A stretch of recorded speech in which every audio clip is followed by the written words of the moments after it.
Hey everyone, well yesterday I was putting up a beam that's above my head and getting in and out the tractor, working on it, and done my ankle in. It's not broken, it's just a ligament tearing and all that kind of stuff. Very painful. I've broken a lot of stuff and it was just as painful as any break. I ended up, I'll show you what happened anyway.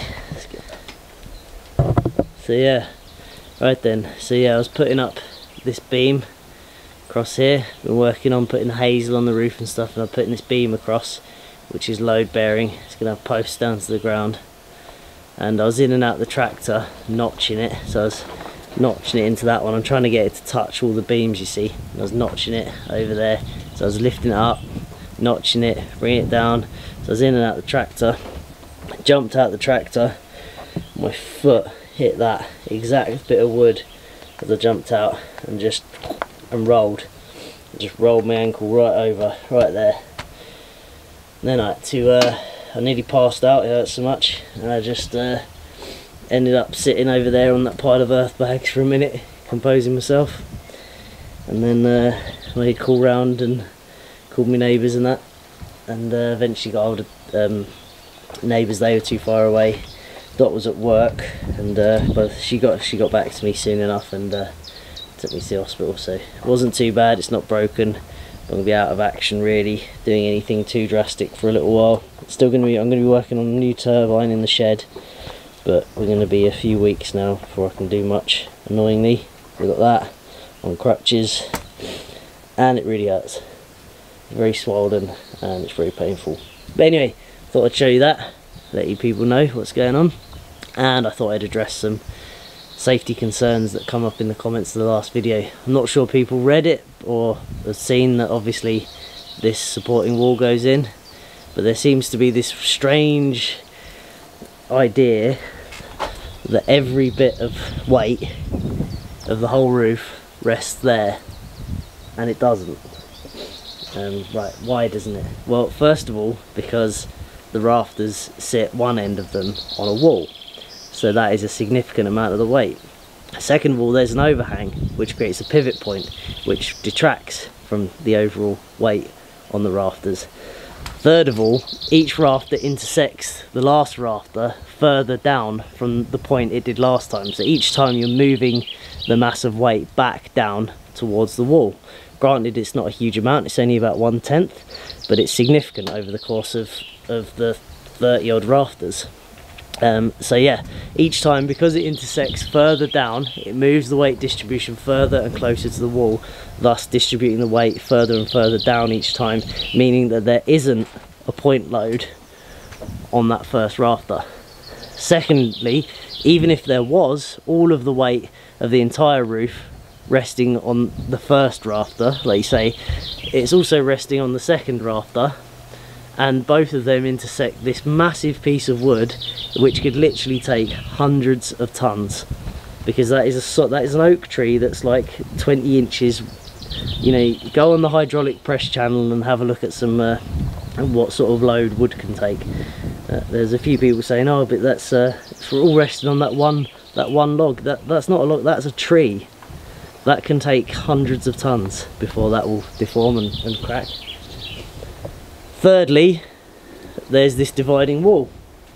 So if you think that this intersects the middle point of a good third of the roof and directs that force down, it also means that because these ones are intersecting further down the log, it's also, considering intersecting further down the log, there's only a tiny little span there, and then this log pushes up against them, which transfers its weight down to the ground again, meaning that again less weight is put here. In fact, if there's even a quarter of the weight of the roof there by the end of it, I'd be incredibly surprised, because of the way they work. If you lift something up from one end, you're only taking half of the weight for the start, half is on the other end.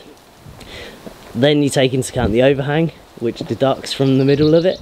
Then you take into account the fact that there's a load bearing wall in between the mid-span of a good third of the roof. Then you take into account that each time the rafter intersects at a different point, it moves the weight distribution further back down the wall, not creating a point load at one specific point. And then you take into account that that these bits of wood are massive. These bits of wood can take hundreds and hundreds and hundreds of kilos each. You know, they're huge. And also reciprocal roof doesn't direct its weight outwards or any, apologies for that, the camera fell down. So yeah, reciprocal roof doesn't direct its weight outwards at all, it directs its weight downwards. If I went up there now and jumped up and down, you would see, if I jumped up and down there, you would see flex in those rafters over there. I can't show you because I have a busted foot, but I can promise you that that's true. So if I was to jump up and down there, now it does have a bit of wobble in it because it doesn't have the supporting wall in yet, but if I was to jump up and down on them, you would see a little bit of wobble in these rafters over here. Now how is it, if I was to jump up and down there, you see wobble in the rafters over there, that all of the weight is on the one point behind us? Well, I can tell you it isn't, and the reason for that is because the weight is distributed all the way around all of the rafters. So if I jump up and down there, I have an amount of energy that I'm able to produce by jumping up and down. If a log over there is moving when I jump up and down, that means that that energy is being absorbed. There's only a certain amount of energy that I have to jump up and down there. If I jump there and something moves there, which it does because I've done it, and you could ask any of the volunteers that were here, those logs move. You have to take my word for it. Like I say, I can't jump up there. But if I was to jump up and down there, you would see those logs flex a little bit as I jumped up and down. And the reason for that is because that is the energy being distributed right the way around the entire building, not all going to one single point load. It's a very big misconception. It seems to be picked up by a lot of people, and it's just not how it works at all, I'm afraid, not even remotely. And the interesting thing is every time I read comments and I think what people are going to pick up on, I'm always wrong, because there is one concern about this roof that I have, that I think I might need additional support, and it's that span there. But that is the part that no one picked up on, and no one even cares about. Everyone seems to think that that is the problem, when that is literally probably 10, 15, 20 times the size it needs to be. But that span is probably pushing it a little bit. So yeah, as always with the comments, you always pick up on the things that, yeah, just aren't even the thing. If you want to worry about something, that span is long. But when we take into account that that span is coming to there, which is coming to that log there, which is putting a good proportion of its weight down to the ground here via this dividing wall, then I'm not really worried about it. Also take into account that that is huge bits of wood which can take a huge amount of force, and on top of that, for the extension part of the building, some of the logs are going to come in and intersect these a little way down to add additional support. And if I have to, if I start loading it with turf, I'll take some measurements. If it starts deflecting, I can't start to get worried about it, I will just put in a little walkway just there, put it into the design, and have a post and a little, yeah, not dangerous, nothing to worry about, no one will die. Anyway, I'm going to build a little model to explain this a little bit better, so that people can get their head around it, because it seems that they can't. The self-supporting reciprocal roof is different to this. This is not a self-supporting reciprocal roof. The support comes from that centre post. In a self-supporting reciprocal roof, the last rafter rests on the first one. This doesn't need that because it's resting on that, which is incredibly strong. And is all the weight on the first rafter? I believe we've answered that. No, it isn't, and even if it was, it can't go anywhere because the second one is overhanging the massive bit of wood as well, and the third one in fact. And all of that weight then goes back to here, which goes down through another additional wall down to the ground. So no, it isn't dangerous, it's not all resting on the first one. I'll make a model and show you.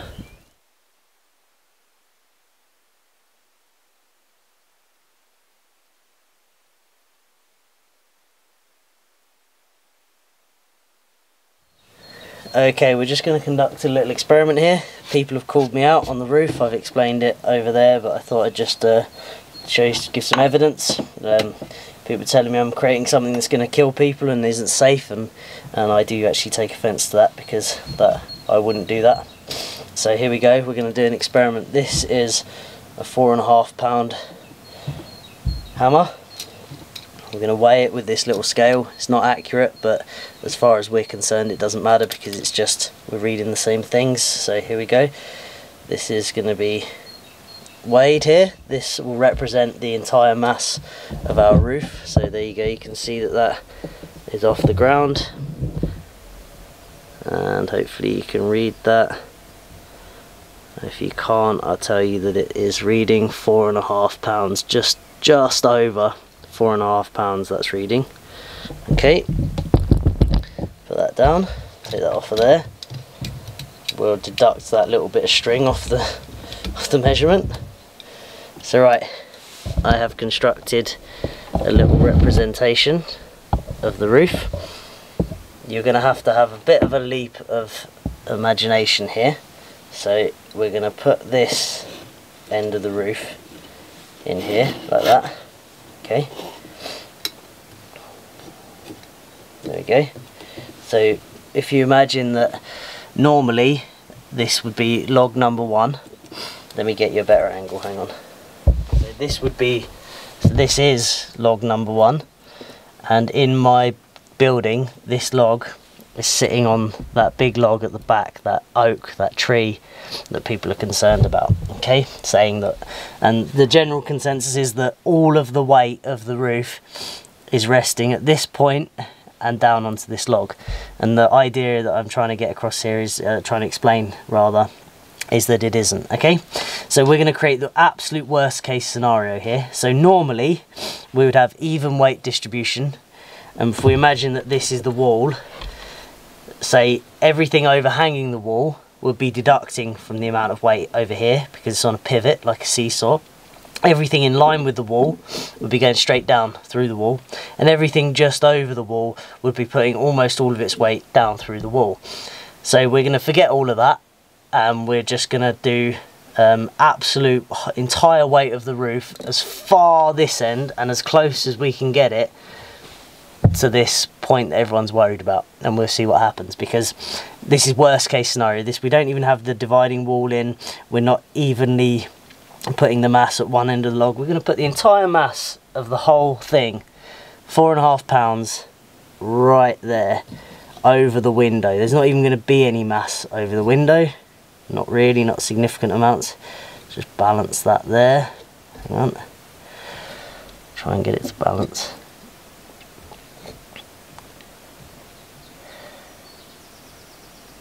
Helpful if I use something that was flat at least. There we go. Right, let's see what that reads. So you can see that there is nothing underneath that. As you can see, there's no nothing. I promise you I wouldn't trick anyone, because this is serious stuff. I wouldn't hand out wrong information here. So tell me what that reads. That is reading just about 2 pounds. Okay, so that is with the entire weight of the roof, as close as I can really get it to that point. Okay, imagine that the entire weight of my entire roof was sitting on top of the window, then we would still only have half there. Okay, so let's imagine that we distribute that weight outwards a little bit.